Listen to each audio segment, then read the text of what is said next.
Parish School District say they are investigating an elementary school administrator's use of a racial slur in a TikTok video. The video, posted online, allegedly showed the administrator using the N-word repeatedly. Superintendent Darwin Lazard said the matter is under investigation and being addressed in accordance with school and district policies. It is unknown if the video was recorded inside the school.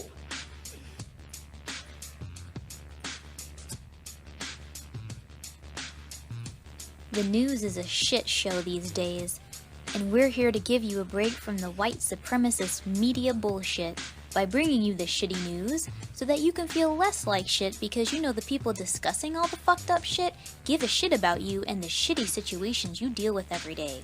So shit. Pour yourself a glass and settle in for Father Teresa's wine cellar.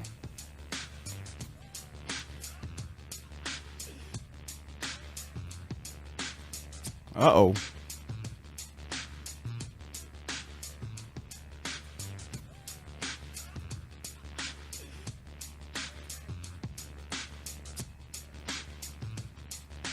All right.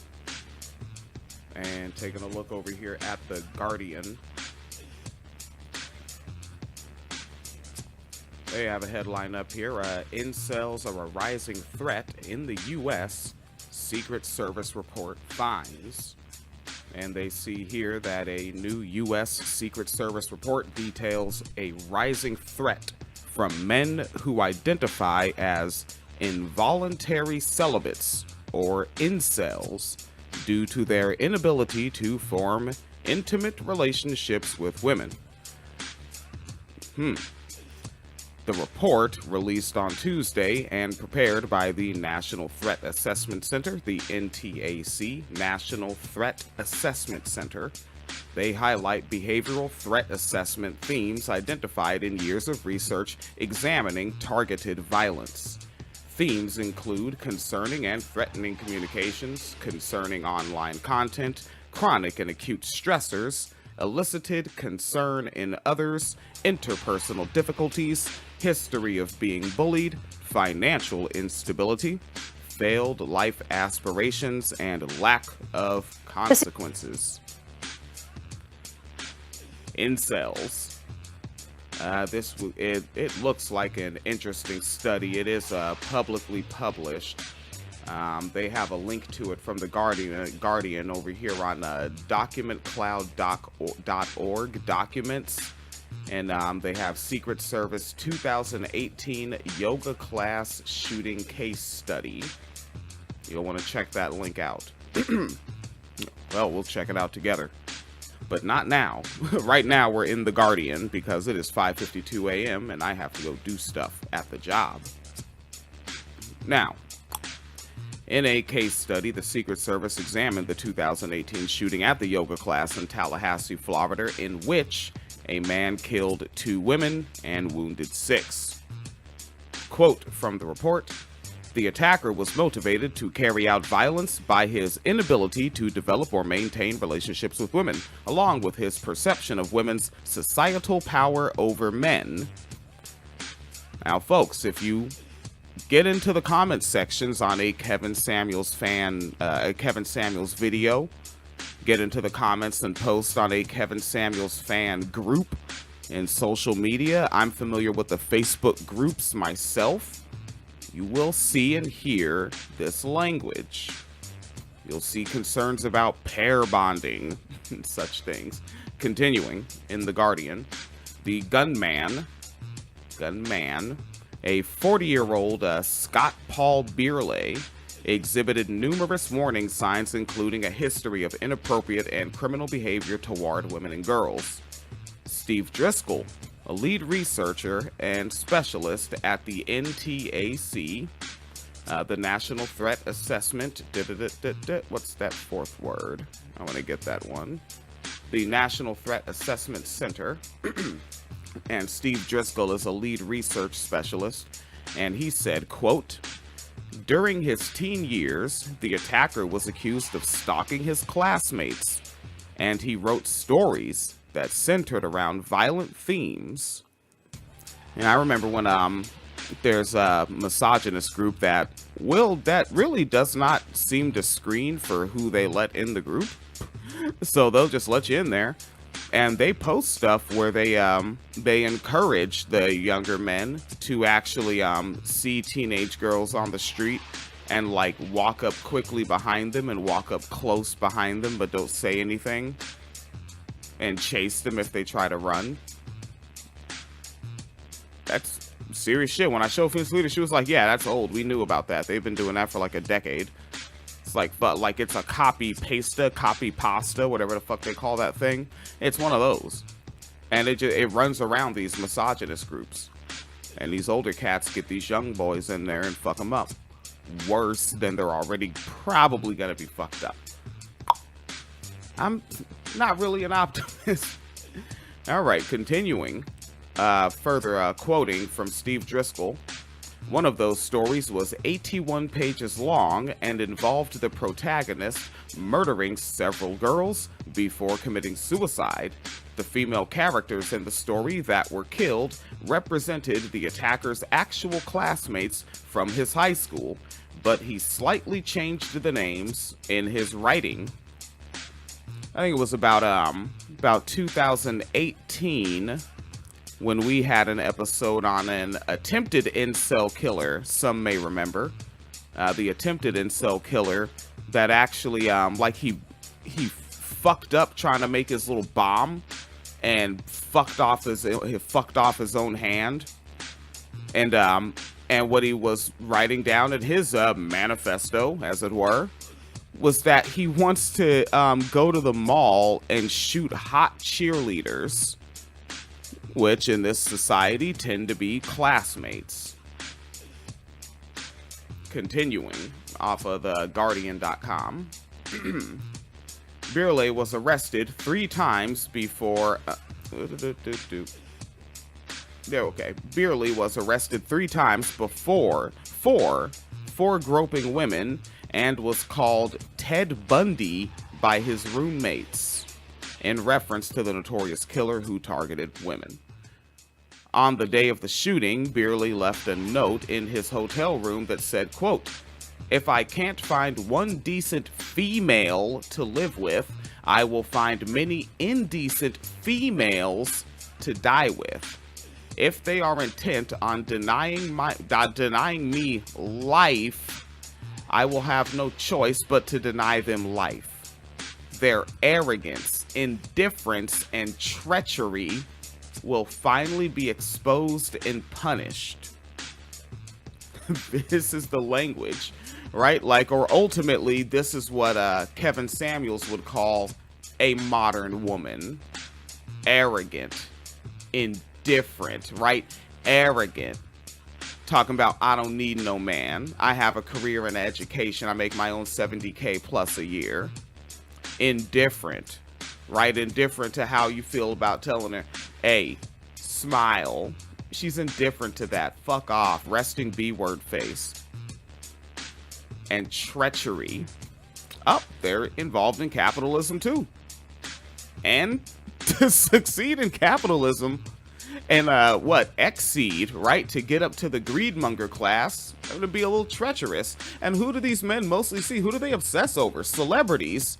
Multi-millionaire women. They are fucking pissed at them. Treacherous, arrogant, indifferent, and treacherous, and they'll finally be exposed and punished, right? And what does Kevin Samuels do? Right, he actually gets them on the video Skype line, or the right. No, they use the Zoom these days. He's zooming on the Skype, right? He zooms them on the Skype so you can see their face and expose these modern women in their arrogant, indifferent treachery. Continuing from The Guardian. According to the report, although Birley did not adopt any specific ideological labels, such as anti-feminist or incel, his behavior and beliefs aligned with many who do. Another incident examined in the report in the 2014 killings in Santa Barbara. We know this one because on the incel boards they call him Saint Elliot. in California, 22 years old, and killed 6 people and injured 14. Before those attacks, Roger lamented his inability to find a girlfriend and documented his contempt for women and interracial couples. The report also cites the 2020 murder of the son of the U.S. District Court Judge Esther Salas, S-A-L-A-S, who was killed by the 72-year-old Roy Den Hollander, a self-described anti-feminist lawyer who believed manhood is in serious jeopardy in America. If you get to that other side, I might say sociopolitically, ideologically, from the Kevin Samuels fan, you're over to the Tariq Nasheed fan. Right, again, believes manhood is in serious jeopardy in America. And, well, he put out a whole fucking DVD and like a digital download video called Buck Breaking, where essentially they spend about 2 hours obsessing over teenage black boys twerking. It is fucking bizarre. And you go ahead, Google Buck Breaking, right, and find the Twitter threads in the comments sections. And they are really worried about that. And they are also of anti-feminist thought from a nonpartisan black conservative side. The Kevin Samuels side is more likely to straight up be Republican. You know, I'm a libertarian, but votes Republican down ticket. Right, the Tariq Nasheed side, them niggas don't vote, you know, they're more the dashiki side. Like, they don't fuck, because the Kevin Samuels, he's a coon. I don't know if Tariq might actually not know that. Right, like, as much as I disagree with him, he does point out coons here and there. And Kevin Samuels is a straight-up Republican. Right, a coon-servative, if you will. All right, and that other side, right, they're worried manhood's in serious jeopardy, while the other ones are like these treacherous women, right? Because and in the Tariq Nasheed side, then you're gonna find the ones that are worried about Negro bed wenches. Maybe that might be their treachery. Continuing from The Guardian. According to the report, the National Threat Assessment Center, the NTAC, their research has shown no specific profile on an individual who plans or executes an act of targeted violence. Attackers vary in age, sex, race, education level, employment history, and other characteristics.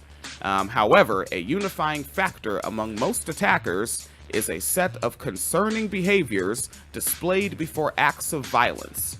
You know, when race comes up, I don't think that black, you know, hetero cis black male, cis to our understanding so far, black male killers of black women and girls tend to not get listed under these type of incel killings, but maybe to my mind, it is under that same strain of misogyny, right? I mean, but we just don't note the bus stop phone number killer, or the won't give me your phone number while you're walking in a fucking parade, stab you to death in public killer, you know, or geez. Now the transphobic ones, they're also killing, but that's trans misogyny. That's a different area. Can't lump that in. That's not responsible. Continuing from The Guardian, although the Secret Service is best known for its protection of U.S. presidents, it has also extensively examined and implemented behavioral threat assessment programs designed to, quote, identify and intervene with those who pose a risk of engaging in targeted violence. Yes, get at the incels, but maybe start looking at folks that watch Tucker Carlson and Tim Pool, and apparently some individual that goes by the name Lauren Southern. You know, look at some of these, I think they call them the bread tube. Check them out. Check out those comment sections. You know, track some IP addresses. All right, Phoenix Cleater's going to be like, you shut that Fourth Amendment shit up, son. No, there's actually been multiple people who've committed violence that have been fans of those people. Andy Ngo, like, multiple times, someone who's committed violence has been a fan of Andy Ngo. Oof. So. Andy Ngo. And also, who's that annoying? Ben Shapiro. Yeah, some of his fans. Ben Shapiro. I'm saying this. I should actually cover some of his content. I'm saying his name so much in the past week. But fucking, to think he has anti-Semitic fans, it's just a weird fucking world. Then again, Kevin Samuels has racist fans. Fuck it all. Continuing from The Guardian, the agency noted that misogynistic violence is not restricted to high-profile incidents of mass violence. Rather, quote, misogyny frequently appears in more prevalent acts of violence, including stalking and domestic abuse. I mean, ask some damn school teachers, if they're school teachers that actually monitor their students and give a damn. I think that misogynistic violence, I mean, right after he hits you because he likes you, fucking bra strap snapping. When it's fucking May and shit, everyone's hot. It's hot. Yeah, they have on the tee. You see the bra strap snapping? That's, you're touching, right? You're trying to cause physical pain from the elasticity hitting. I don't know, Fees Khalid, that is misogynistic violence. Oh, yeah, I think so. Well, and a sexual assault. I would call it more of like a primer or like a lead-in. Lead-in. Yeah. Because people don't see that as violence because it's like quote-unquote harmless, but that is sort of a place where they're laying the foundation for a further continuation of misogynistic behavior. Because, like, that's how a lot of this shit happens in general, right? Like, someone's doing something misogynistic and everyone else just kind of, like, lets it slide. Like, oh, he doesn't mean it like that. Oh, you just didn't understand it. Oh, he was just kidding. Oh, he just has a crush on you. He just doesn't know how to express it, right? Like, all these that, like, I think that's the bigger problem is that, like, stuff with, like, the bra strapping or making girls wear uniforms so boys can control themselves, is laying that foundation for, more serious acts of violence as they age up. Because, who the fuck was it about the ponytails? A school somewhere banned ponytails because boys were too excited by seeing the back of girls' necks. And then men teach these boys, right? Especially with the speed with which this shit can be transferred over the internet. Because remember, it was years ago when that, I'm not going to try to Amy Goodman it, but Greta Thunberg was, 16 years old, a minor in America. And how did conservative white men react? They made a cartoon of, like, raping her, pulling her pigtails, and that, boom, hits the internet. Where does it go? Straight to these teenage boys' feeds that they're targeting. Like, teenage white boys need to be motherfucking watched right now. Or really, all the way up into their early 20s, because they've been, like, 4chan is not new. Right. Yeah, like, because I remember on the hip-hop websites, like, there was no Facebook or Twitter yet. YouTube wasn't even really shit yet. I don't think Google bought it yet back in these days. And back on the damn hip-hop website, like some people would say some shit, and they'd be like, man, you sound like you're from 4chan. Get the fuck out of here.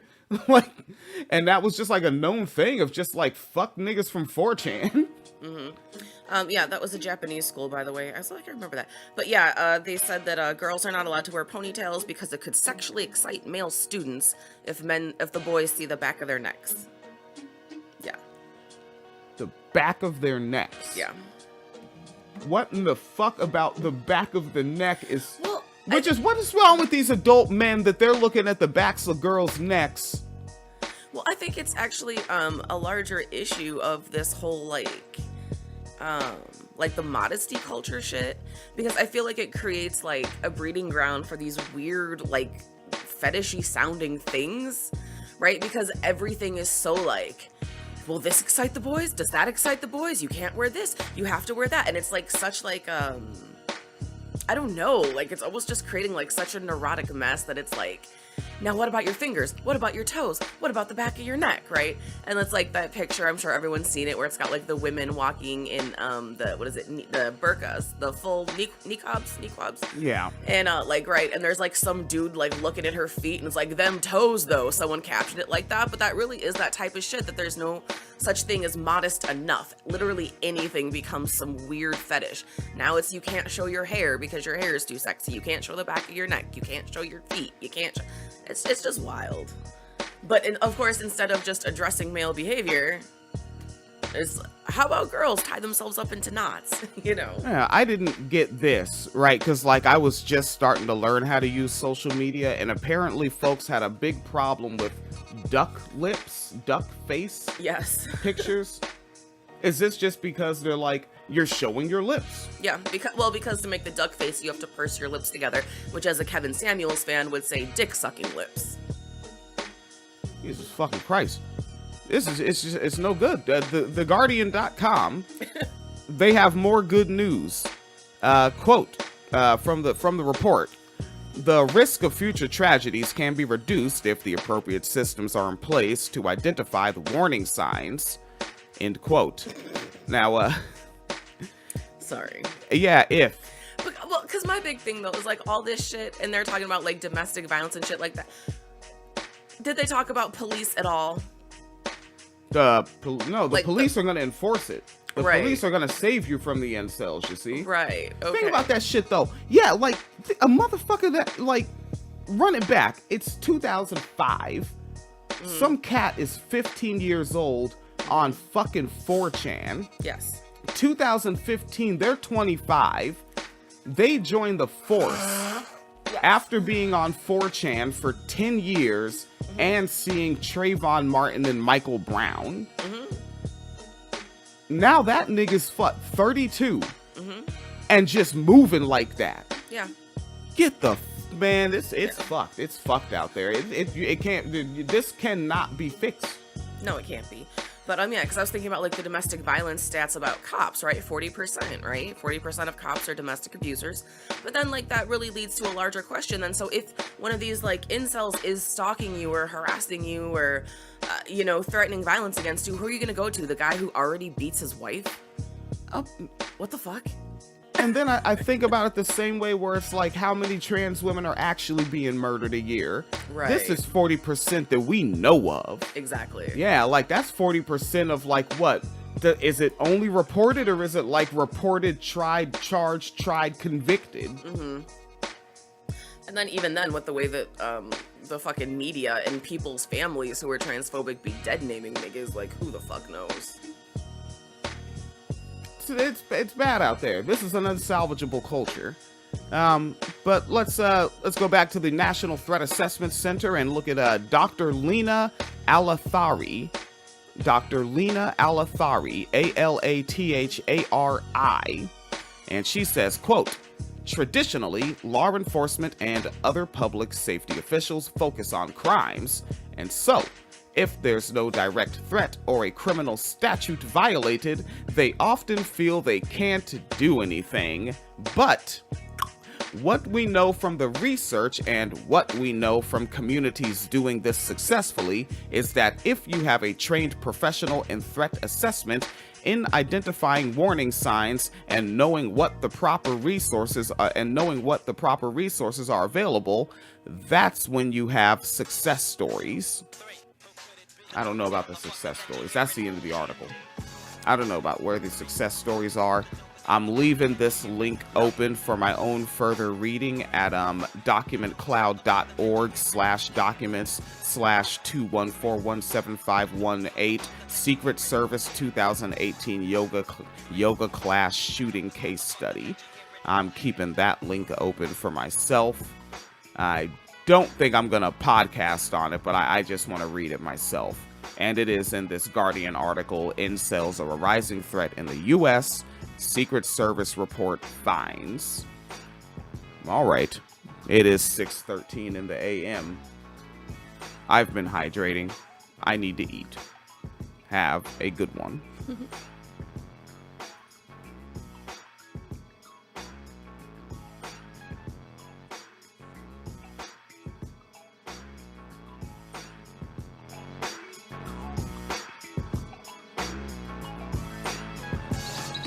know, Dad. What is that?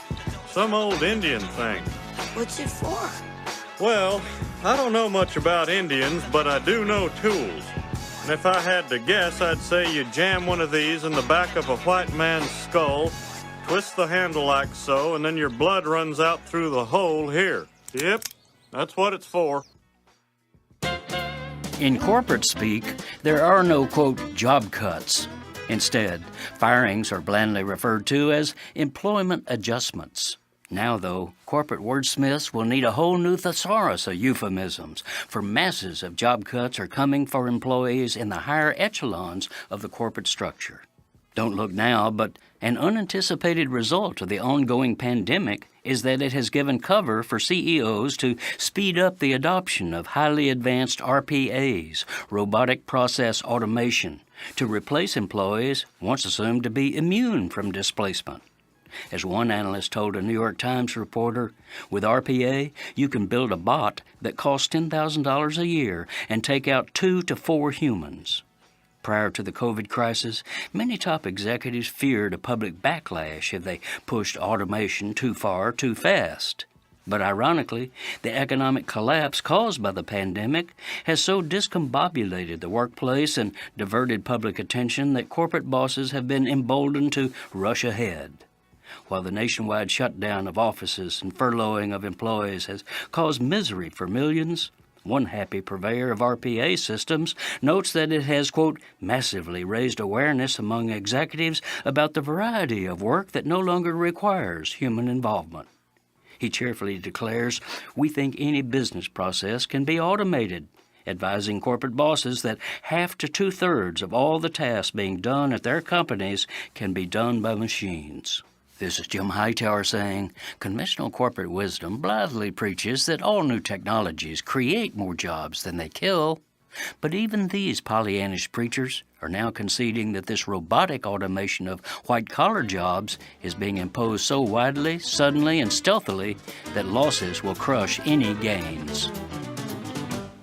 The Hightower Radio Lowdown is made possible by you lowdowners who subscribe to our monthly newsletter, The Hightower Lowdown. You know who you are. Thank you. It's Thursday, March 17, 2022. Republicans were looking for a scalp, and they basically got it. Republicans and Joe Manchin quash nomination of a climate hawk to the Fed. Methane emissions from coal mining far higher than previously thought. Plus, Lake Powell has now hit a record low water level. And the hydropower it produces is at stake. Fantastic. All of those stories and more straight ahead from BradBlog.com. I'm Brad Friedman. And I'm Desi Doyen. Stand by for 6 minutes of independent green news, politics, analysis, and snarky comment. Now that things are opening up, I was out with a bunch of people there. They said, let's go someplace expensive. So I took them to a Chevron station. This is your Green News Report. We can finally leave the house, and we can't afford to drive anywhere.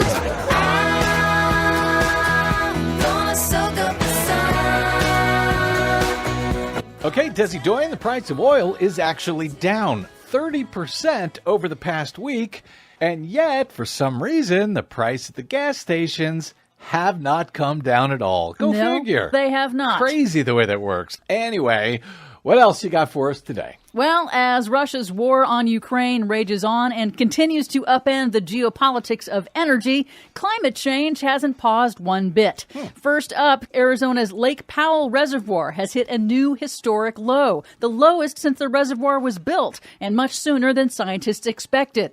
Water levels along the entire Colorado River watershed are declining due to rising temperatures and the deepening mega drought plaguing the U.S. West due to man-made global warming. It's reducing water supplies for millions of people in 7 states and downstream wildlife. But it's also threatening power supplies. Water managers warn that Lake Powell is close to hitting Deadpool status, where it can no longer deliver clean hydroelectric power to millions of customers. This is working out great.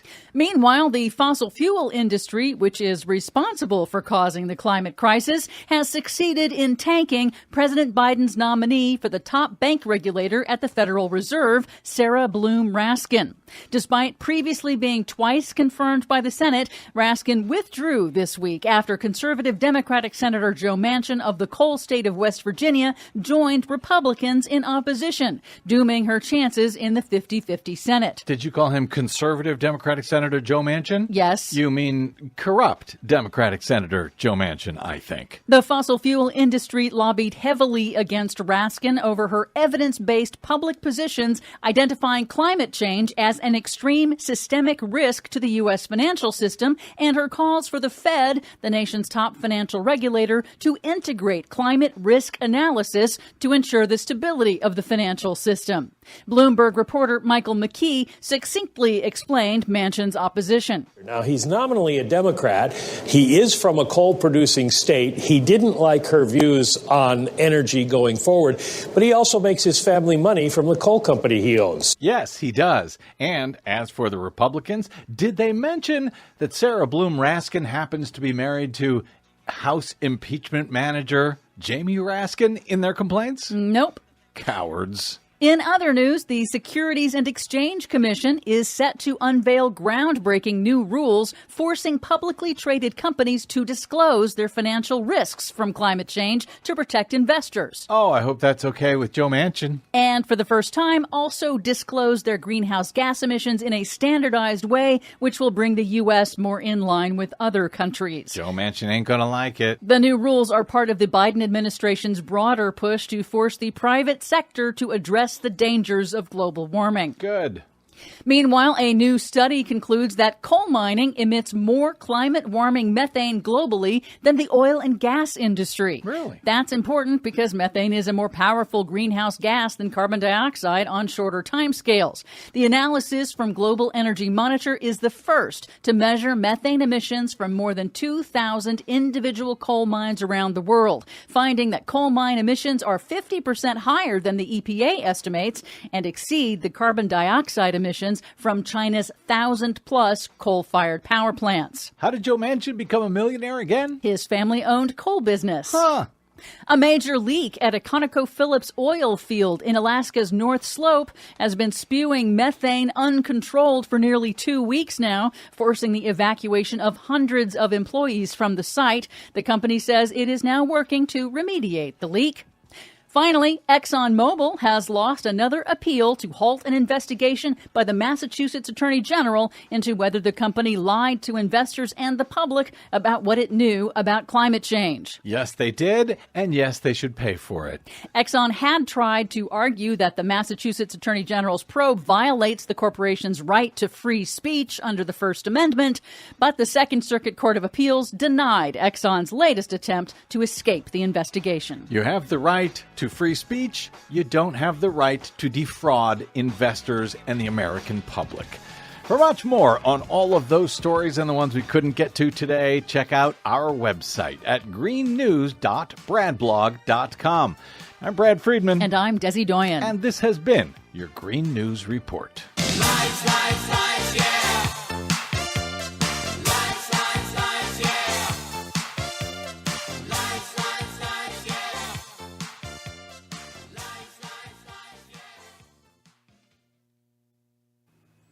All right, so let's take a look at this individual. We're going over to Idaho here, and I'm going to start from this outlet, the Idaho Statesman. All right, name of the news outlet out of here, the Idaho Statesman. All right, and we're covering Idaho Lieutenant Governor McGeachin. All right, Janice. Could be Janice. You never know. This might be one of those new school white women, right? Got a little got some pig's feet in my smoothie or whatever the fuck, right? Or Janice McGeachin, as her name appears to be to me. All right, Phoenix Kalita showed me a video clip from the Twitter that we're going to get to in this deep dive, as it were. For Idaho Lieutenant Governor McGeachin. I don't think it's actually a deep dive. This is goofy. These are just show notes, folks. Show notes. Stop letting people fool you with that stupid ass language. And it's an article up by the Idaho Statesman. about that, or preceding that really, by Ian Max Stevenson, updated March 3rd, 2022. It doesn't show me an original published date, just the update date. All right. But they tell us that the Idaho Lieutenant Governor and gubernatorial candidate Janice McGeachin participated in a far-right conference organized by a well-known white nationalist late Friday night. Do a check there, and hopefully Phoenix Calida makes it in to join us with her commentary. Continuing, it was called the America First Political Action Conference. America First Political Action Conference. Like, is there language even like dog whistles or anything anymore? Like, it's called America First. We know where this is going. All right, but they gathered up and held it in Orlando. All right, so this in and of itself is a Meanwhile in Florida story. And it was organized by the name we know more familiarly now, Nick Fuentes, a political commentator who has supported Russia's authoritarian leader, voiced support for preserving American white identity, and been labeled a white supremacist by an FBI agent. In a speech from McGeachin that was played at the conference, part of which was posted on the Twitter by researcher Ben Lorber, McGeachin said that conservatives are, quote, literally in the fight for our lives, end quote, within the Republican Party. She continues, quoting, saying, I thank you all for your efforts. I thank you for joining our efforts, and together we will fight to make Idaho great again, end quote. Spokesfolks for McGeachin didn't respond to the Idaho statesman's request for comment. But in a released statement on social media, McGeachin blamed the media for accusing conservatives of, quote, believing everything ever said by anyone with whom they share a stage, end quote. McGeachin said she was invited to submit a video to the conference. Quote, I do not and have never supported identity politics or other discriminatory views that only seek to divide us and not unite us, end quote. I hate that they fucking they close the quote and then put the statement said, then they open another quote. I guess if they're separate sentences, all right, but they open another quote. This irritates me in articles though. Anyone who actually listens to what I say or who pays attention to what I've done in my many years of service knows this is true. End quote. Hopefully forever. On Saturday, Take Back Idaho, a recently formed political action committee, Take Back Idaho, and she said she's gonna make Idaho great again. And they're gonna take back Idaho, and that's a PAC now, a political action committee. Where am I? What? Uh-oh. There we go. And and the political they called for McGeachin's resignation following her appearance. Oh shit. So Take Back Idaho is not her folks. They recently formed and they're against her. So they're trying to like take back Idaho from these old like John Birch Society expanded like neo-libertarian white supremacist ideals. That's already what the fuck Idaho was.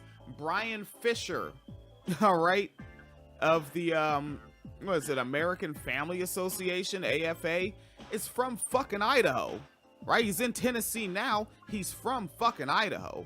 Idaho is like when neo-Nazis and shit were getting locked up in the 80s and in the early 90s, and they started getting out of prison going into the 2000s, the ones from Washington State, for the most part, we know ended up in fucking Idaho.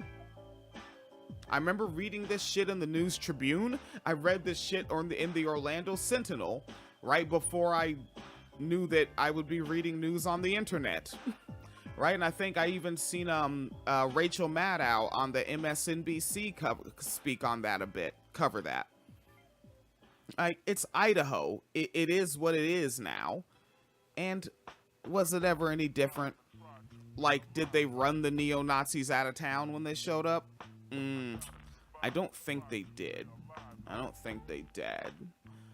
Continuing, quote, the fact that McGeachin didn't announce or mention the speech to her constituents shows she knows enough about AFPAC, America First Political Action Committee, AFPAC. She knows enough about AFPAC's extremist leadership and followers to know Idahoans, not a real word, would not approve, end quote. They open a new quote. Her secrecy, hypocrisy, and lack of moral character should now be crystal clear to all Idahoans. She's unfit to hold her current office and certainly should not be one heartbeat away from the governor's office. The group added, McGeachin's participation in AFPAC shows that she is openly courting the most extreme fringes of society. Okay, this is a bug out though. Because didn't these AFPAC niggas first say they're not rocking with her? But apparently they're the hardest niggas in town on the white supremacy shit? Let's take a look again. Called the Did they just write this article weird?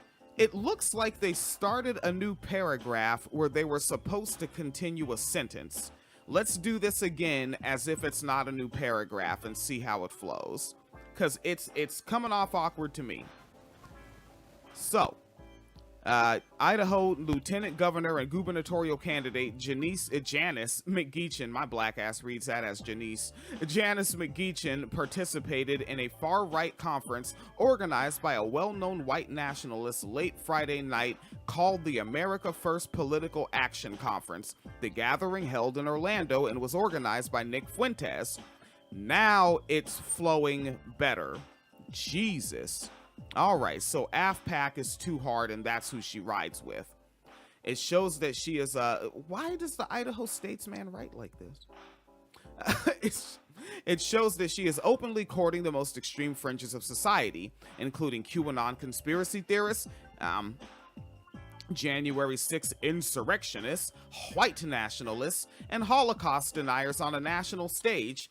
Like, all that shit really is like, when you take all the different areas where people believe in and or practice white supremacy and you put them in one person and another one person, and those one persons become a group that looks extreme, but you got fucking Bob over here, right? Bob Davenport, or, you know, make up a random white name, and Bob Davenport is pretty much on board with everything else, but he's just not sure about that Holocaust in Germany.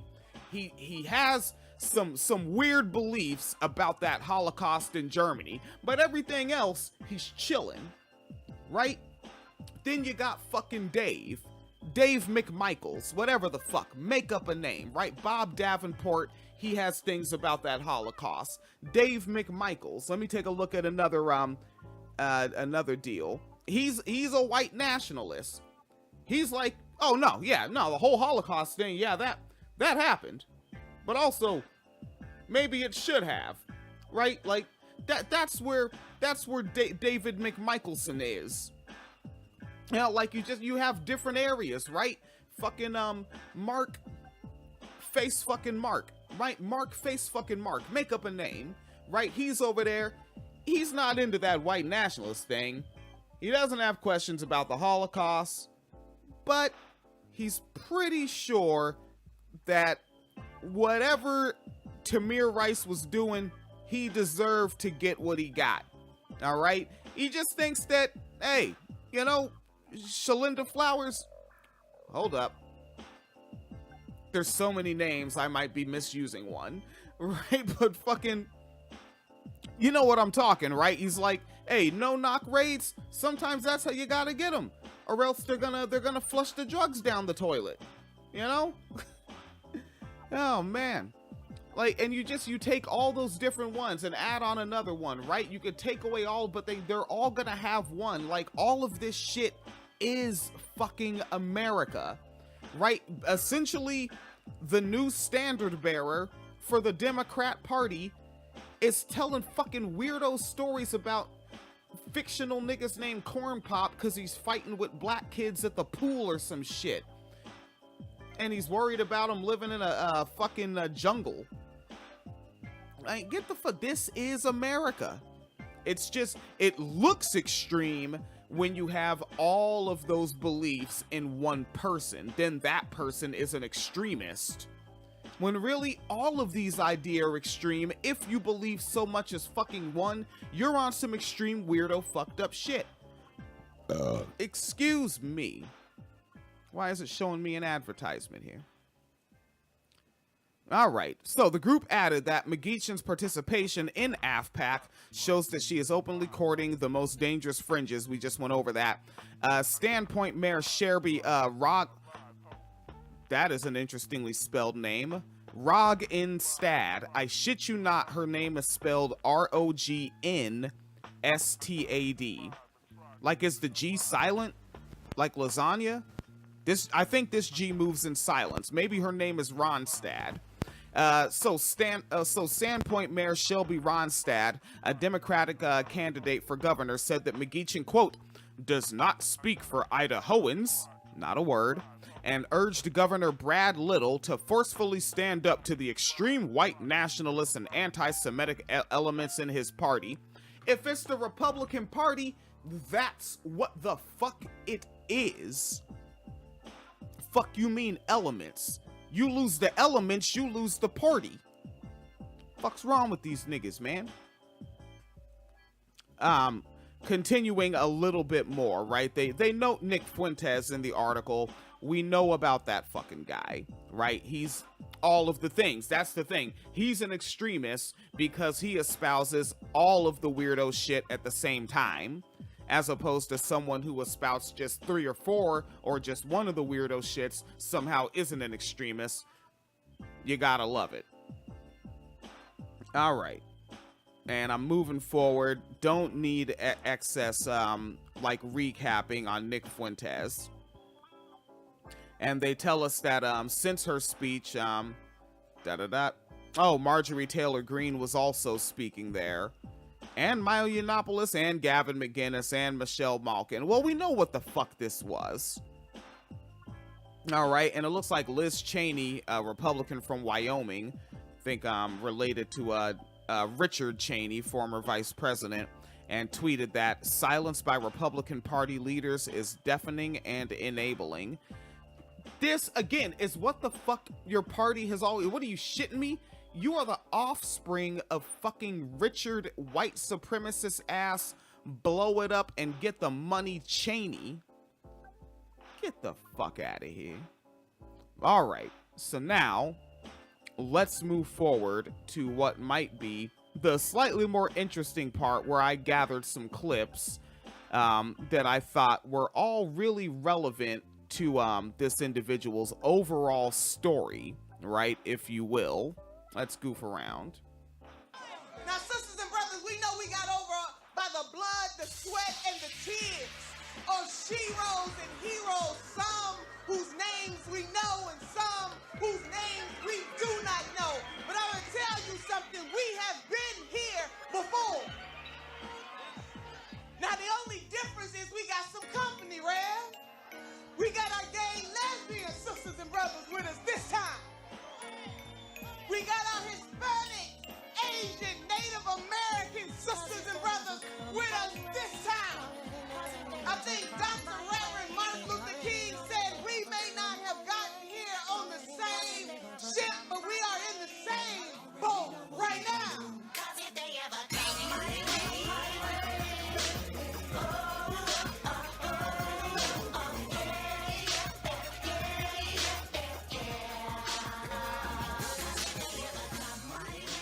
In Father Teresa's Wine Cellar, we believe all oppression is intersectional. And this means our analysis of current events frequently includes discussion of difficult and explicit content.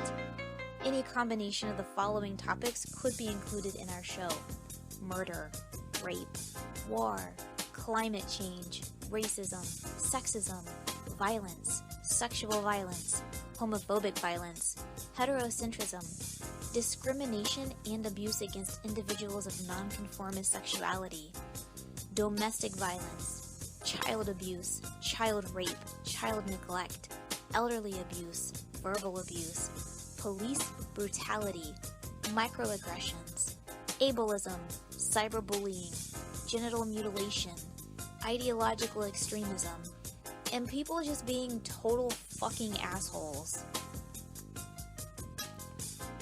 All right, folksarinos there. So, many headlines swirling around when you search this individual's name, right? Janice McGeachin. You know, Jesus Christ, what? Idaho leaders don't act on McGeachin legal fee request. Indoctrination task force shifts to higher ed.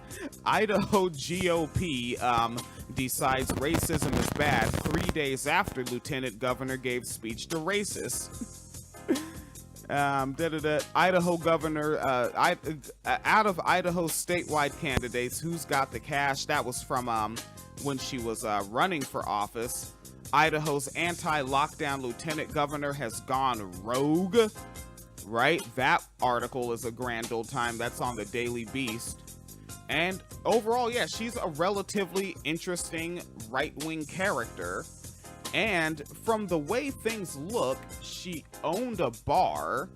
And in owning this bar, like having some sort of ownership relationship with this bar, that also became political about her as this as the lieutenant governor. And because the bar wanted to reopen early, right? Capitalist greed, right? We want to reopen early and claim victimhood of coronavirus cancel culture. All right, and so let's start out there and begin getting to it. Right? It sounds like it kind of has already in Kendrick. We've reached out to the governor, the lieutenant governor, the chairman of the Republican Party, to find out how they see this playing out from here and how they will address the elephant in the room. And so far, they've all been as quiet as mice. But this issue won't be going anywhere soon, and neither will our invitation to talk to us about it. It is open, so give us a call.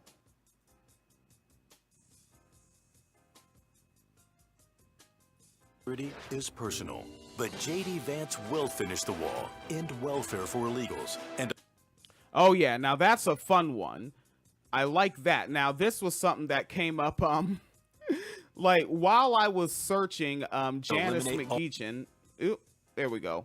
While I was searching Janice McGeachin to get these news stories, this ad came up for some guy named J.D. Vance, who's also running for office. Check this shit out. J.D. Vance will finish the wall, end welfare for illegals, and eliminate all federal tax dollars for sanctuary cities. J.D. Vance, a personal mission to secure the border.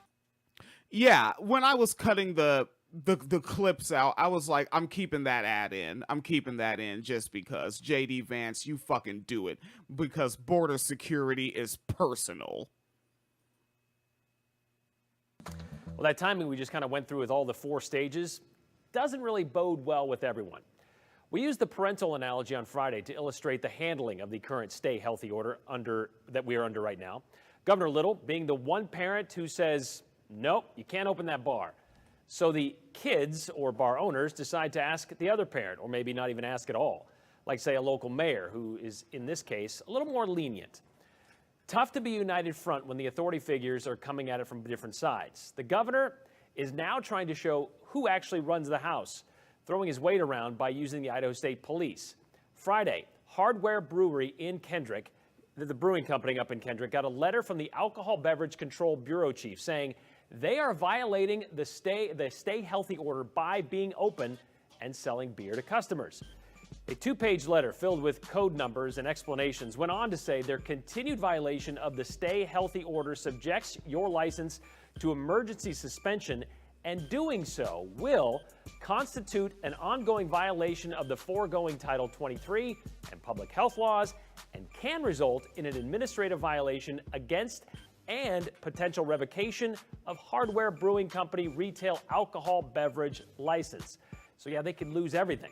This is the brewery that just a week before Lieutenant Governor Janice McGeachin and GOP Chairman Raul Labrador helped reopen a month and a half before it was allowed to under the governor's 4-stage plan.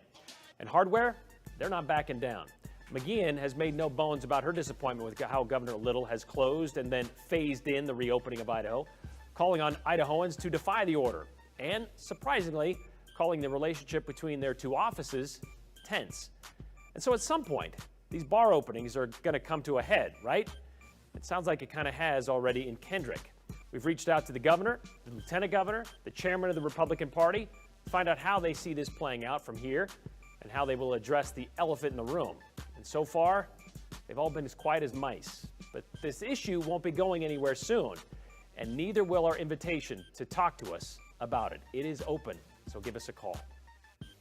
I mean, Jesus was a white man too, but you know, it's like he was a historical figure. I mean, that's a verifiable fact, as is Santa. I just want the kids watching to know that. Yes. But my point is, how do you just revise it, you know, in the middle of the legacy of the story and change Santa from dust up between white to Idaho's black? Republican Governor Brad Little and its Republican Lieutenant Governor Janice McGeachin happened this week when Little went to Texas. And it's time for the Biden.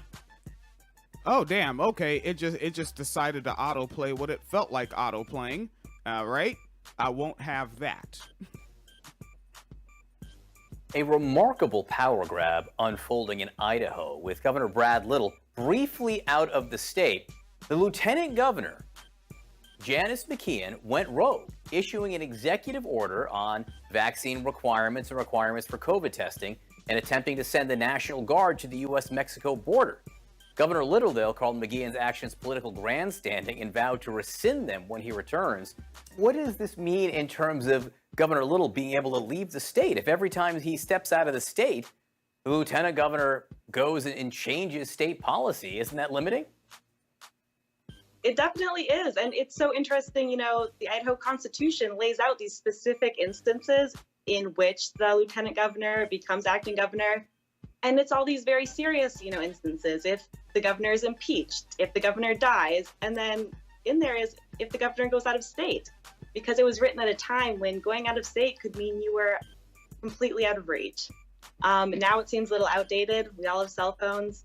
The governor can be reached pretty easily. So it definitely is making people question what this means going forward for him. Dust up between Idaho's Republican Governor Brad Little and its Republican Lieutenant Governor Janice McGeachin happened this week when Little went to Texas. And it's time for the Biden administration to wake up. To stand with Governor Greg Abbott and others to blast the Biden administration's handling of the southern border. My fellow Idahoans. While Little is considered a strong conservative but more mainstream, McGeachin, elected separately, is aligned with the far right wing of the party, seen last year holding a gun and a Bible in a video that criticized coronavirus restrictions. We recognize that all of us are by nature free and equal. She's running for the top job next year, presumably against Little, and in a bold move, citing a clause in the state constitution, used his absence to seize temporary control of the state and issue a controversial executive order banning schools from mandating COVID-19 vaccines. She made a similar move months earlier, banning masks in public buildings, while Little attended a Republican conference in Tennessee. McGeachin also inquired about mobilizing the Idaho National Guard and sending troops to the Mexican border. All these actions later rescinded by Governor Little. Our Constitution states that when the governor leaves the state, all duties that apply to the office of the governor then fall to the lieutenant governor. Who has the power? Little has never mandated masks, but has allowed counties and schools to make their own decisions. On vaccines, he's banned state officials from requiring proof of COVID vaccinations, but he didn't specifically call out schools. McGeachin tweeting that her executive order fixed that. We caught up with McGeachin outside her office. But you know what you're doing. You're running for governor, and when he leaves town, you're issuing these orders.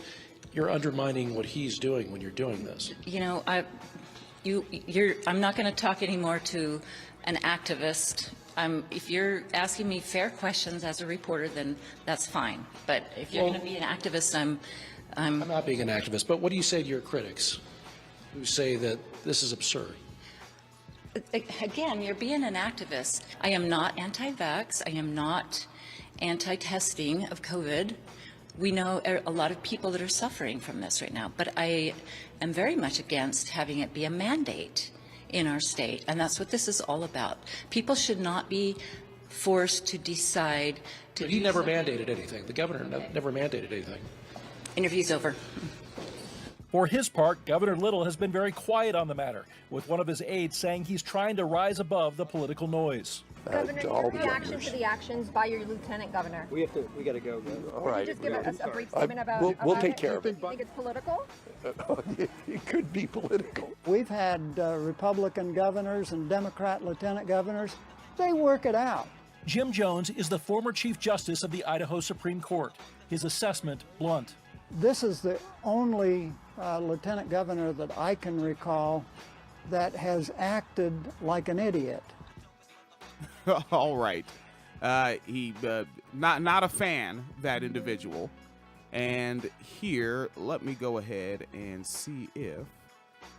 All right, and we are back on the move. All right, so now I threw a little more news from behind Lieutenant Governor Janice, not Janice, Janice McGeachin. Yes. And now it's to where you first introduced me to this individual. Right. This is the fun stuff. So this is like the full clip of where somebody who is not your typical political reporter, to my understanding.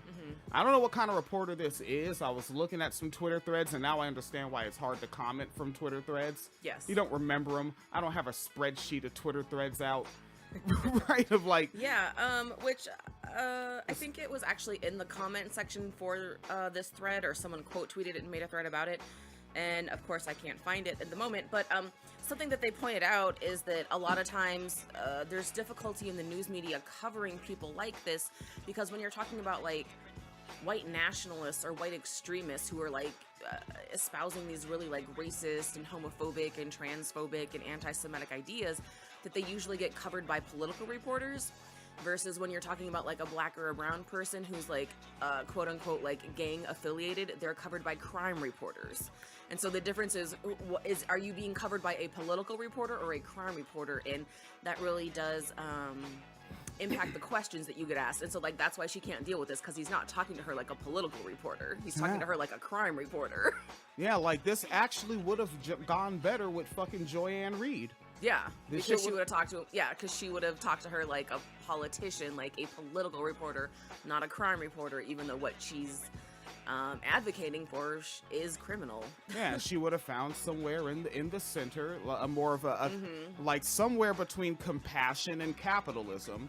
Like it would have become a compassionate capitalist ideal that they could both agree on. So we do have time to fit another K sound in there in the middle somewhere is what you're saying? No, because we have compassionate, we have capitalism. We only need one more in the middle. I always just add in cool just to get it done. Compassionate, cool capitalism. Yeah, that's right. Yeah, cool kid Kyle. Yeah, all of them. That's how you go. That's the only way to do it. Has he fucking put boots on the ground in Ukraine yet? Jesus. And yeah, like it and I'm gonna arbitrarily conflate these two things, even though I know it's not gonna go anywhere, but it's like a to each to their ability sort of thing. Yes. Right? Like you need a criminal reporter for Republican and Democrat politicians now. Absolutely. You need crime reporters. And it makes me think to when I was a teenager and I watched the Death Row Uncut documentary for Death Row Records, and it's where you find out that Mr. Kinney, I forget his first name, their lawyer was not a fucking a entertainment lawyer. He was a criminal lawyer. Suge Knight knew who to hire. Right. Right? Like if Suge Knight can think to do it, come on, man. Right. Like get to each to their ability. Sorry, political reporter. You're no longer dealing with politicians. Yeah, and also because that feeds the bipartisan shit. And, like, we don't need that. If they're both willing to act in the same way, we don't need bipartisan politics. Yeah, or if anything, then fine. At the street level politics, then we need to change the way we do. Because what do they do, right? Like, what they wanted to do was criminal. All right, so fuck it. We're gonna set up this thing called the Federalist Society, and we're gonna train people up ideologically through that, and we're gonna throw big fucking money at it. We're gonna fucking hire these specific politicians that'll sign these bills, pack the Supreme Court on this end, and guess the fuck what? Oh, Citizens United, fucker, it's legal now. Yep. Might as well do that from the fucking street level then. Yeah. Right? Is it time to play the game? Do I need to get the blazer? I think it is time to play the game. Like, is it time to, and like, look at areas of Western culture and be like, how can we outlaw that? Right. And how can we get a 50-state strategy? But also, like, we have to do it the way they do it, where you're never really outlawing it, you're just making it impossible for it to be legal. You know what I'm Trap talking laws. about? You know what I'm talking about? That that type of shit. Like, it's not illegal per se. You So- just can't do it So, like, legally. If by the fucking stroke of Satan I get elected, yes. On my inaugural speech I say, now I understand that you know this to be the House of Representatives. This is now where we do left-wing trap laws. It is the trap house of representatives. Welcome to the trap Now house. I need the Sabrina gif. Y'all know the Sabrina gif. Yeah. The It's teenage witch. Yeah, they did a reboot on Netflix. It's now called, I think, The Chilling Adventures of Sabrina. or They've lost me. I didn't view the first program. Yeah, but it's a reboot. But they're actually like openly embracing the witch part, like more so. Like they actually go to a church that's like a Satanist church. Okay. Yeah, like they really got into the characters. But there's like a really funny scene of one of her aunts like smoking a cigarette like on a porch, just saying "Praise Satan," because like that is actually the faith. But it's a really fun gift. And you just reminded me of that. Yeah, like as an entertainer, I must say we have to do more than entertain. Like lefties, we've locked down entertainment. The blacks and the Jews got together and run the show. We have locked down the entertainment fucking game, right? We bossed up on that shit, but not policy. So we move culture. Macro culture is fucking with us. Yeah. Right? Like Jesus Christ. RuPaul's Drag Race is a normal, boring show now. Mm-hmm. There's like, it's not special anymore. Be interesting how that happens because we're actually losing ground with young people on like leftist ideology. Yeah. Like they're becoming more conservative. And even like in that area, like the inclusivity of like of gender and sexual minorities, if you will, right? I'm using that language. Check out William the Centrist. Like gender, sexual minorities by identity and whatnot. I remember listening to like the right-wing neo-Nazi-ish libertarian podcast, and a trans woman was a part of their crew, right? And like one of the things that like everybody thought was funny was that like she would sometimes walk around the room with an AK when somebody new was in the group, like just to see how they respond. And it's like, but that's a younger person. Right. And he said we're losing ground because for some reason Ben Shapiro is cool, I guess. Ben Shapiro's cool, but also just like we live in such a disinformation age. You know what I mean? And it's always about like what's trending, which isn't necessarily accurate. But also we have to keep in mind like how much misinformation is out there. Like people really, Elizabeth fucking Brunig, you fucking piece of shit. Like very well-known writer on Twitter, has a large following, very fucking Catholic. But like openly like promoted the myth this last summer that gay people are just out here fucking in public at Pride, that it's just like a big fucking orgy of gay dicks everywhere, and everyone's like, what are you talking about? And she's like, okay, so maybe that's not true. And it's like, but you retracted it, but not your original tweet where you're like, they're just out here fucking. Like, of course you didn't say fucking because she's Catholic and you know, but no, literally that shit where like young people, like, if that's all you hear, and then keep in mind, a lot of kids are still under quarantine, so they still don't have the same social circles, and all they're hearing are, like, basically blatant lies, right? Like, what is it fucking J.K. Rowling is always on? This whole, like, anti-trans shit. Like, trans women are coming here to hurt you. Trans women are coming here to rape you. Trans women are coming here to be sexual predators, right? Talking about critical race theory, we just want white people to feel bad about themselves. Talking about slavery is just a way to make white people people feel bad about themselves, like all these things. And if that's the only thing you hear, you know. And fucking and JK's books are still in schools. I don't know if they're in schools. I don't, like a school library, you mean? Yeah, like a student can go fucking check it out. Yeah, in, I'm sure. Elementary Yeah, I'm sure. So like you could start becoming a fan of J.K. Rowling. Yeah. And then, you know, because a bunch of people are TERFs because they were fans of J.K. Rowling when they were kids. Oh, Because they read shit. the books in middle school and they're TERFs now, yeah. Oh damn. But also like a newer generation Yeah. can like not really know what's going on the internet. They're fucking kids running around, woo, you know, just being kids and shit, goofing around. Yeah. And then their parents get them a cell phone when they're like 12 or whatever the hell, or a laptop in the room because it's normal now. And now they can see, oh, my favorite writer, J.K. Rowling. Those people are weird. Right. Right? And then you start going down it. Right. Oh, man. The next thing you know, you're fucking featured on Namakate's podcast. We better get to the clip. It is 6:04 a.m. I'm going to end up late for work fucking around like this, and then I'm going to have to clock in before I'm actually working. And I don't like to be unethical, but I'll do it. I'll do it. I'll clock in before. Don't you make me do it, capitalism? Yeah, don't make me economically benefit myself, you stupid capitalist system. All right, so Janice McGeachin, this is the clip that Phoenix Kalita showed me that got this whole thing rolling and made me find this interesting. Familiar with who puts this event on? Like Nick Fuentes? I don't know who he is. I've never met him. I don't know who he is. Did you not look into it before you decided to say okay? Like to find out, I mean, his name is on it. Well, you know what? Niggas be lying. Right, but also the fact that you didn't look, so you would just get on a stage with anybody. Okay. Homegirl. And also, by the way, Nick Fuentes is 23, speaking of younger people. Motherfuck. Hasn't his name been in the news for like 4 years? Yep. So yeah. He was like 19? Yeah, because he's a Holocaust denier. That's what, like, first made his shit pop. Jesus. Yeah, but then again, fucking... And he thinks that Turning Point USA isn't conservative enough. Turning Point US, okay. Oh, okay. So his followers were the first group known as the Grapers. I've Those heard are that his name. people. Yeah, I didn't learn much about them. I forgot which program was talking I about mean, they're them. basically like the same, like, 4chan white supremacist trolls and just, you know, making nothing but, like, Dindu memes and Oven Dodger memes. Like, that's just who they are. But, It's like they're louder about it or something? oh, because they use, like, specific imagery. They're like, that fucking frog. Like the Pepe the Frog type shit. Like the very specific, but it's just a joke, bro, calm down type of, you know. They're Richard Spencer's illegitimate children, if you were to do a timeline. And really, I think we actually should calm down and strategize economically. Like, don't fucking go on the thing and boycott. Like, actually look to their supporters, right? Like, y'all white niggas. Infiltrate.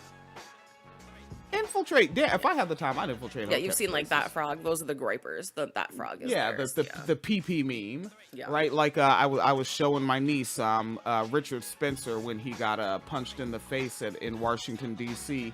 and how he was actually like talking about the Pepe frog right when he got hit.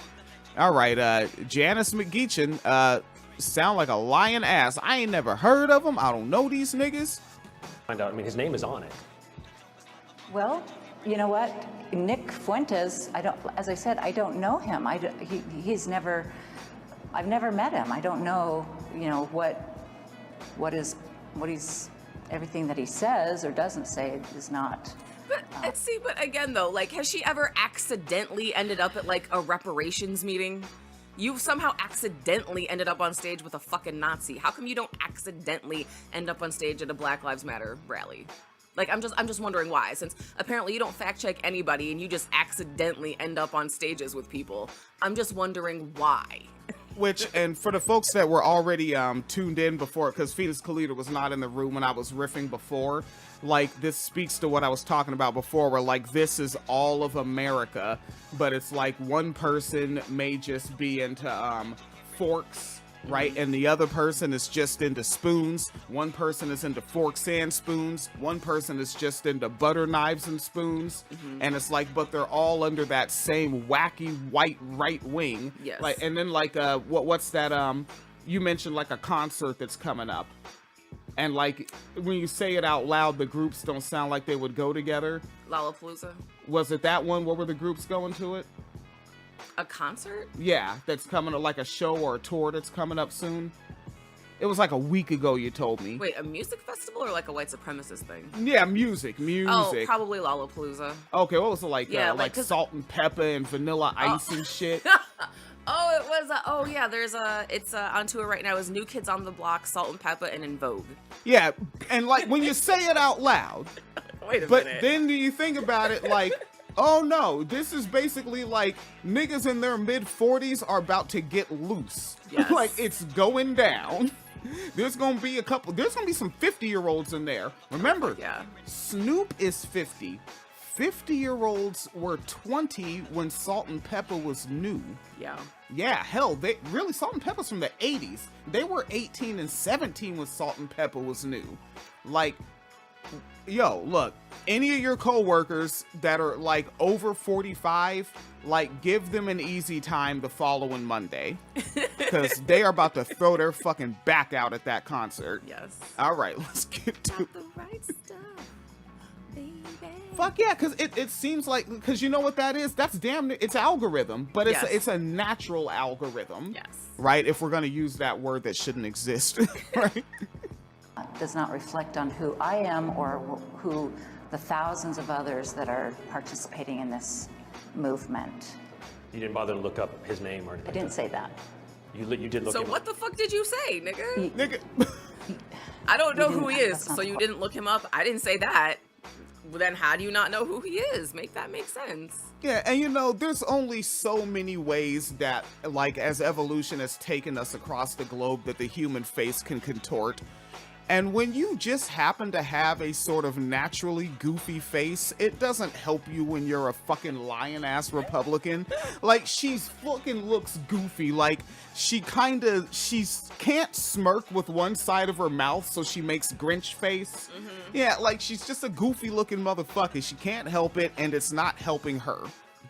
Question that you asked me. Did you look up who Nick Fuentes was and what he's talked about? Like things he has said? I have since. Since last week, not before? Yes.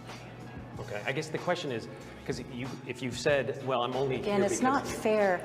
I mean, the mainstream media. Oh man, it's a short circuit, right? Just start. All right, what are the talking points? It's not fair. Mainstream media. Oh God, what's that K word for Jews? Something about the blacks, but I can't say blacks. What do they like to be called these days? Ooh. Yeah.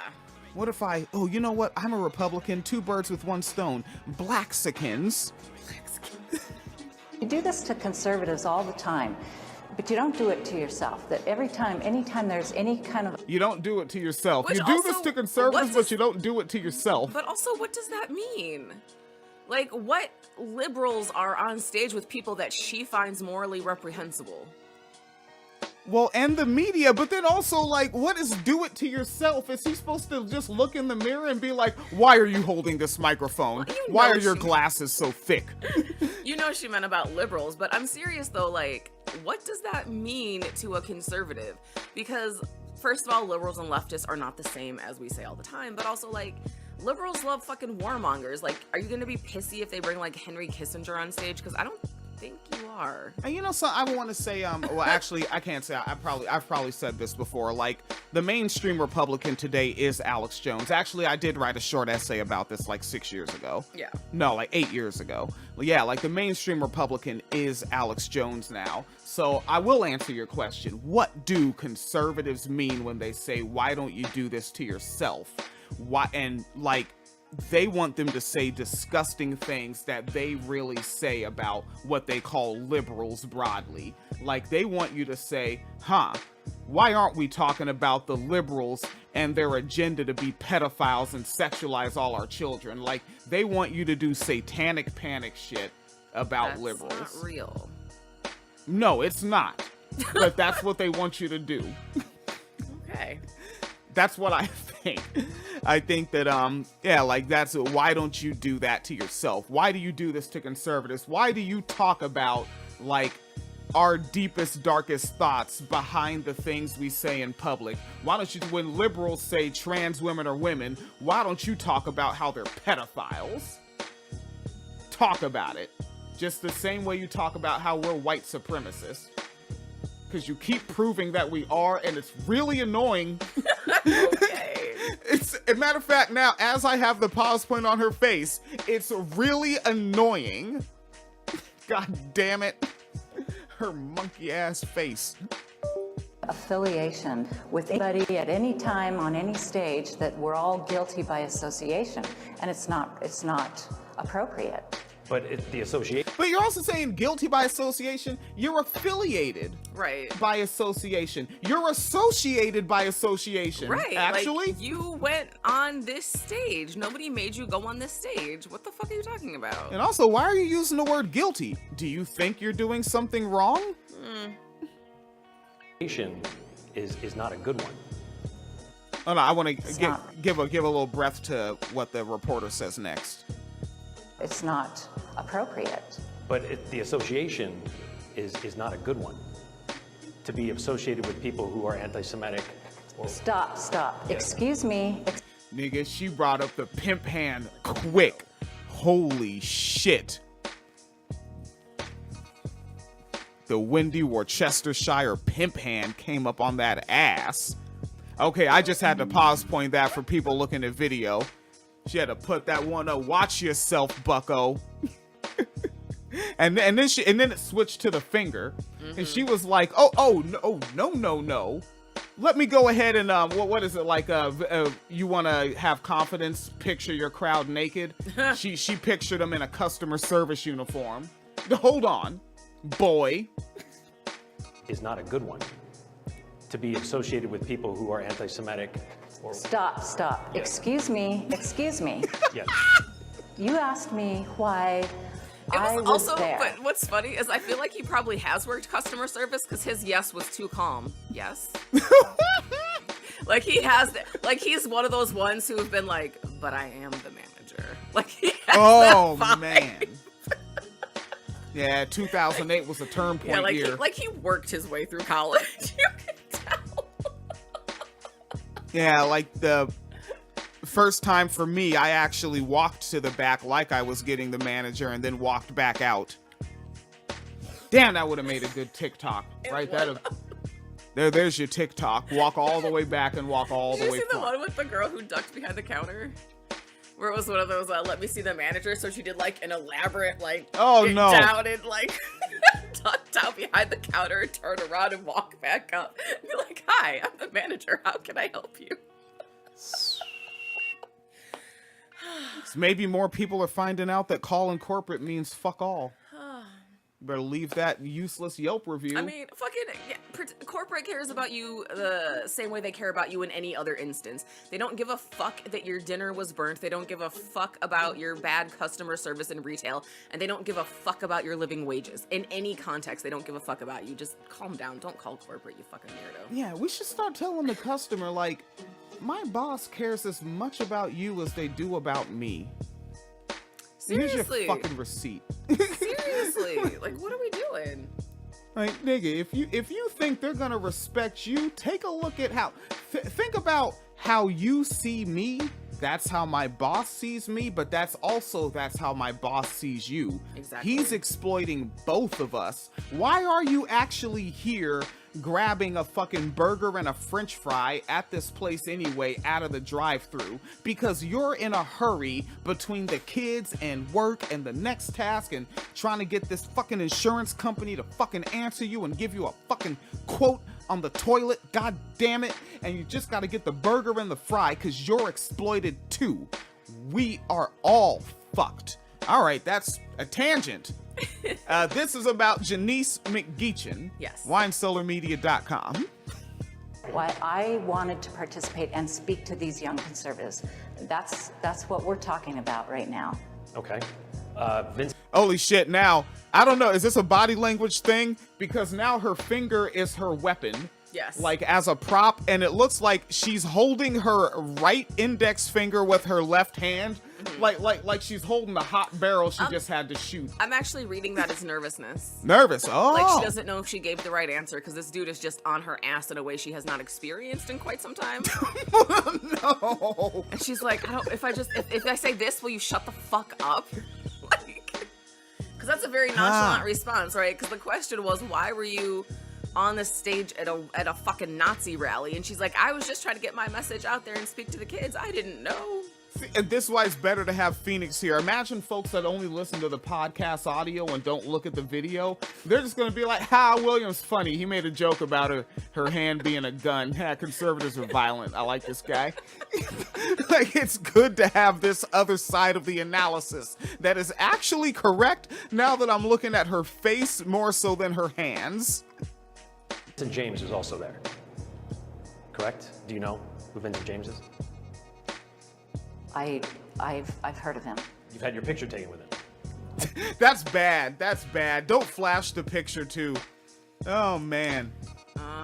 The Bitcoin Standard. Oh no. A book called The Bitcoin Standard.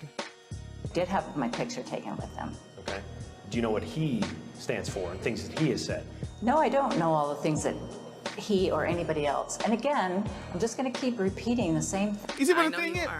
Now, you could have a fucking argument if he lived in your voter district. Yeah. You'd be like, no, it's kind of like Ja Rule in fucking, I call everything to hip hop. It's like Ja Rule in 2001.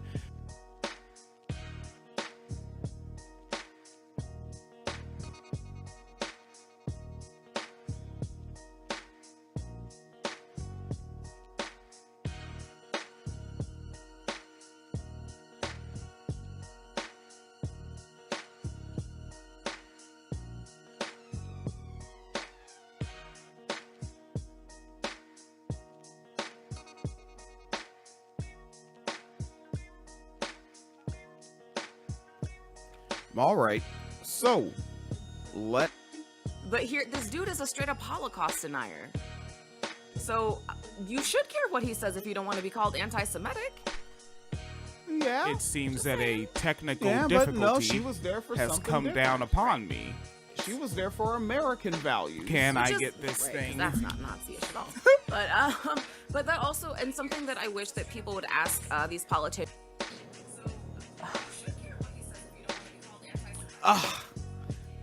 Gotta think about this one. What the fuck is with these questions? Stop asking. Well, again, this movement is so much bigger than one individual.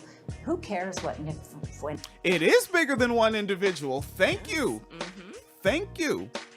Is that called proving my argument? Is that what they call that? Yes. I'm a debate streamer. I'm a debate bro. That's what I do. You come on and you prove my argument. It definitely is more than one person. It's intersecting. It's intersectional on some level ideologically. Has to say, who cares?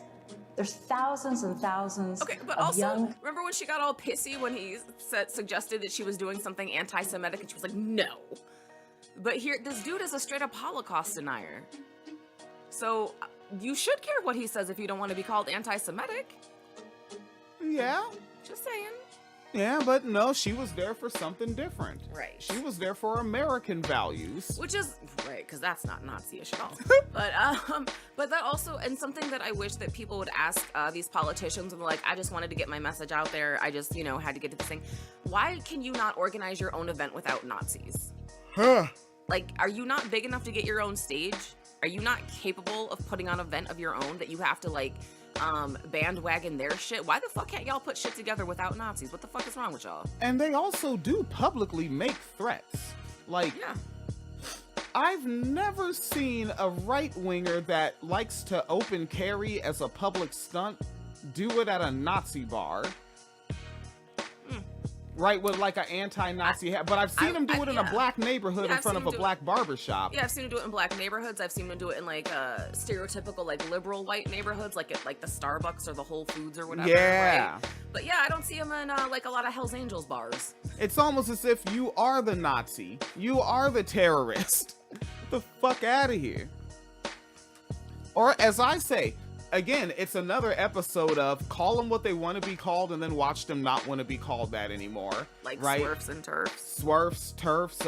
I was analyzing Nama Kate's Incel podcast. They're starting to not like being called incels anymore because that's a slur. I'm calling them incels forever. What the fuck you want? And now you want to be Western culture, and you have a lot of literature, you have a lot of videos by a lot of people you respect, and I think that within a decade, if I could get the left on board with calling all of it Western culture every time any of it happens. Start calling them, instead of calling them Nazis, start calling them Western culturists. Western culturist. Extreme Westerners. Extreme Western, yes. Yeah, I think in a decade, like we could see this flip before we die, and it could be hilarious because then someone that's 13 now will be the next 23-year-old Nick Fuentes, and they're gonna be like, no, as soon as you try to talk about your beliefs, they call you Western. Don't call me the W word. And it's not white anymore. No. Oh God, they'll punch you in the fucking face for calling them white. Don't you call me white? That's a slur. It's just like the N-word. Then how come we're saying it on CNN? Just like Cracker. Remember the Cracker panel? Yes.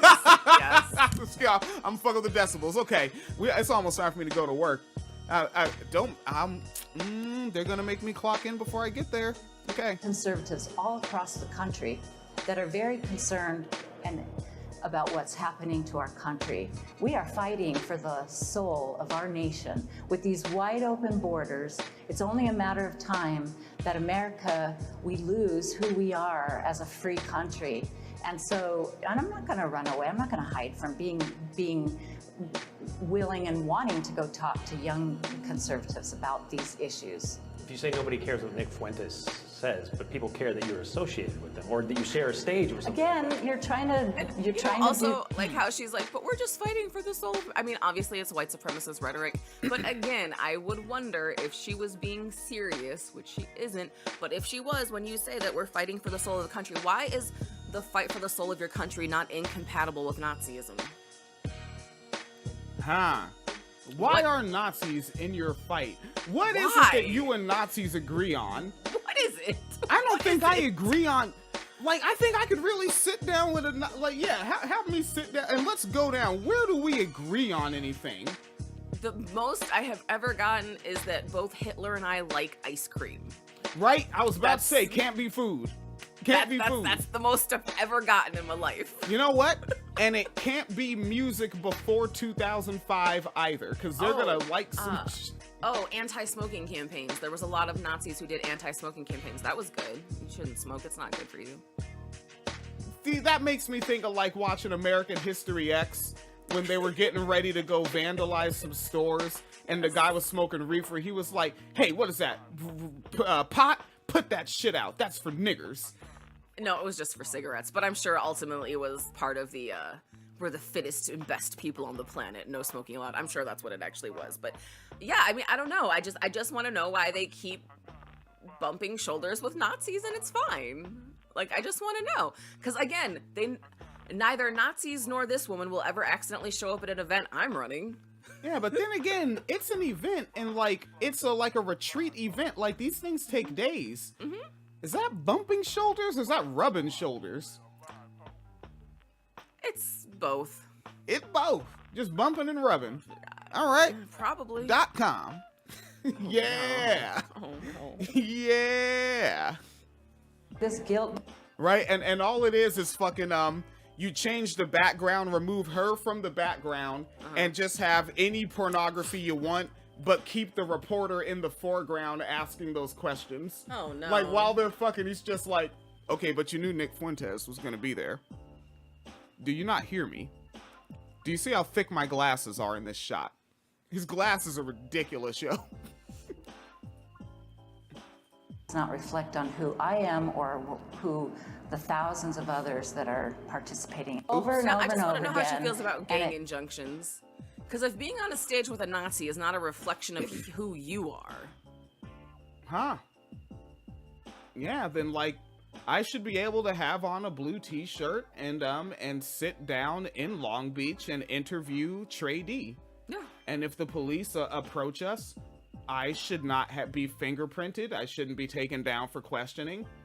I should not just be seen as an affiliate by virtue of being with a convicted felon. Yeah. That is a known registered gang member. Mm-hmm. Yeah, and yeah, like that's guilty by association, McGeachin. McGeachin. It needs to stop. I'll sanction McGeachin.com. Bring it back. Bring it back. The show's gonna get fun again. Oh my God. Because if you want to know who I am and why I went there, I told you that. And, you know, don't assassinate me or my character. That line, I think that was like the one that made me say yes. I think it's because women can't say witch hunt, right? Because that was something typically done to women. So I think she has to go with assassinate me. Because I think, like, if she was a man, I feel like or a white man in this case, she would have said witch hunt. I wonder, now you just brought a new thought in my head I've never fucking thought before. I wonder if, like, now, remember, you try not to look at this through your lens, because you're fucking smart, right? No placating, no bullshit. You're fucking smart. You gotta think about the average person walking around there. Mm-hmm. You know. Mm-hmm.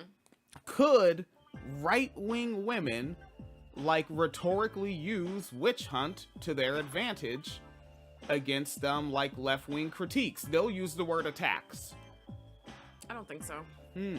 Like, or also, or do the, it's the same thing, right? The whole, like, broadly, so much for the tolerant left thing, right? Where it's like, Yeah. Interesting that so-called feminists would engage in a witch hunt. Guess that's the consistency of the left. I don't think so. Phoenix Leader thinks other people are as smart as her. I don't think other people are smart. She thinks they see through propaganda.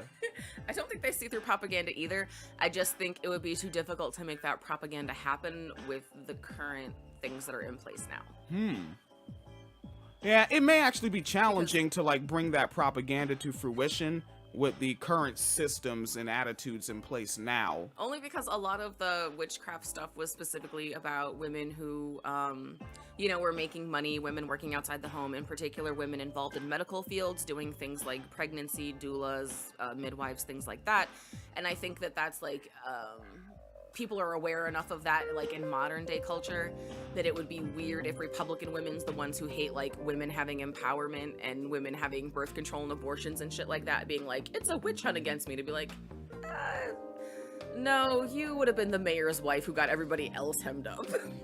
Phoenix actually believes that the average person would have thought all of that, or that they're familiar with all of that. Phoenix Kalita really thinks... White liberal women are obsessed with the whole, we're the daughters of the witches you couldn't burn shit. They are fucking obsessed. You know what I should do?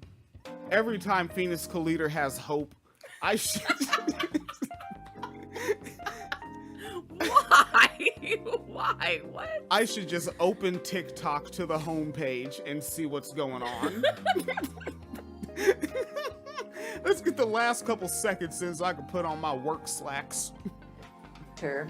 Over something that any individual that I may ever have met in my life, if there are things that are said or that they believe in, then that's that person, that's not me. But that's not the first time. My point, bring up Vincent James. There you go. Right? I mean, that's not the first time you've been associated with this group. Interview's over. All right, thank you. I appreciate it. I like that you can see my on-screen assistant come on to get rid of the video. All right, this individual, and more fucking headlines are coming, like within hours, like that bar that she was affiliated with or owns is fined. Like, my goodness, yeah, like it's just rolling out on her.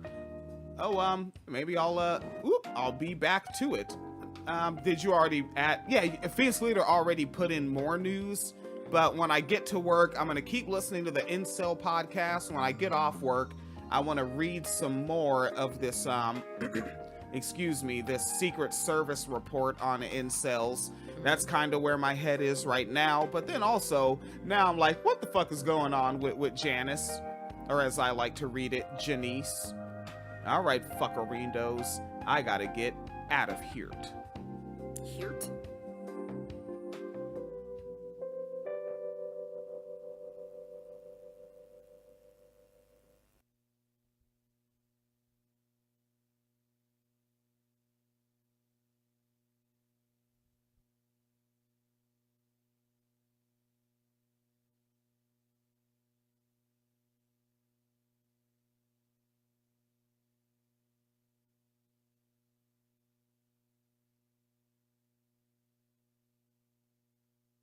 With the whole, we're the daughters of the witches you couldn't burn. When I get to work, I'm gonna keep listening to the Incel podcast. When I get, why are Nazis in your fight? What is it that you and Nazis agree on? What is it? I don't think I agree on. Like, I think I could really sit down with a, like, yeah, have me sit down and let's go down. Where do we agree on anything? The most I have ever gotten is that both Hitler and I like. Shalinda Flowers. Hold up. There's so many names, I might be misusing one. Citizens United, fucker. It's legal now. Yep. Might as well do that from the fucking street level then. Yeah. Right? Is it time to play the game? Do I need to get the blazer? I think it is time to play the game. Like, is it time to and like look at areas of Western culture and be like, how can we outlaw that? Right. And how can we get a 50-state strategy? But also, like, we have to do it the way they do it, where you're never really outlawing it. You're just making